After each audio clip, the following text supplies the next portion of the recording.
एक समय की बात है, बरसात का मौसम था। जंगल के चारों ओर काली घटाएं छाई हुई थी। ऐसे मौसम में अचानक जंगल में बिजली गिर जाती है और बिजली के गिरने से पूरे जंगल में आग लग जाती है। लेकिन उस समय जंगल में रहने वाली एक हिरनी नदी किनारे पानी के लिए आई हुई थी।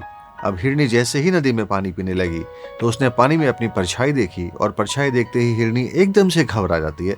उसने पीछे मुड़कर देखा तो उसके पीछे पूरे जंगल में आग फैली हुई थी। जंगल में जहां वह रहती थी वहां भी आग की लपटें दिखाई दे रही थी। ऐसे में उसकी चिंता और बढ़ गई। उसकी चिंता बढ़ने का एक बड़ा कारण और भी था। हिरनी गर्भवती थी और उसे अपने बच्चे को जन्म देना था। तभी हिरनी को प्रसूति दर्द होने शुरू हो गए। उसे कुछ सूझ नहीं रहा था। फिर उसने सोचा कि इस स्थिति में अब नदी किनारे ही किसी सुरक्षित जगह पर उसे अपने बच्चे को जन्म देना पड़ेगा। अब वो नदी किनारे आगे बढ़ती ही जा रही थी कि उसने पास की झाड़ियों से आहट सुनी। हिरनी ने झाड़ियों की तरफ देखा तो उसे कुछ परछाई दिखाई दी।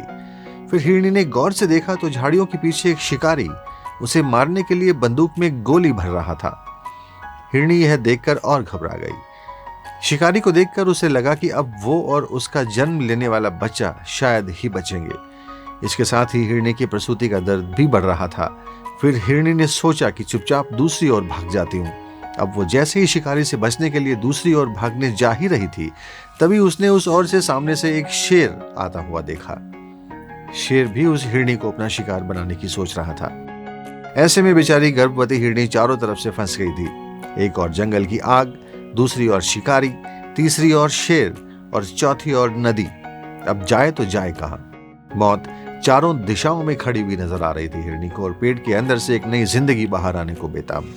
ऐसी स्थिति में हिरनी ने सोचा कि अब मरना तो उसको निश्चित ही है, फिर इस मौत का भी मुकाबला क्यों न किया जाए। भागने की भी कोई जगह नहीं बची है। ऐसी स्थिति में हिरनी ने मौत से लड़ने की सोची। हिरनी पलटी, शिकारी के आगे जाकर खड़ी हो गई।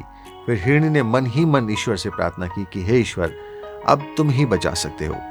अब शिकारी जैसे ही हिरनी की ओर निशाना साधकर गोली चलाने ही वाला था, तभी जंगल में लगी आग की एक जबरदस्त चिंगारी उड़कर आई और उसने शिकारी को अपना निशाना बना दिया। चिंगारी लगते ही शिकारी पूरी तरह से तिलमिलाकर झुलस गया और शिकारी का निशाना चूक गया और गोली सीधे वहां खड़े शेर को लगी और शेर वहीं गिर गया। तभी अचानक जंगल के चारों ओर छाई घटाएं भी बरसने लगी। देखते ही देखते जंगल की आग भी बुझ गई। बारिश से जंगल का मौसम भी सुहाना हो गया। ऐसे मौसम में फिर हिरनी ने अपने बच्चे को जन्म दिया। यहाँ आप खुद को हिरनी समझ सकते हैं और जंगल की आग, नदी, शिकारी और शेर को अपनी जिंदगी की परेशानियां। आप कभी ना कभी अपने आप को चारों ओर से परेशानियों से घिरा हुआ पाएंगे। ऐसे परेशानियों से वही पार पा सकता है जो हिरनी की तरह डट कर सामना करे। ऐसे में भगवान भी उसी की सहायता करते हैं जो परेशानियों से लड़ने की क्षमता रखता है। घबरा कर भागने वालों की सहायता ईश्वर भी नहीं करते।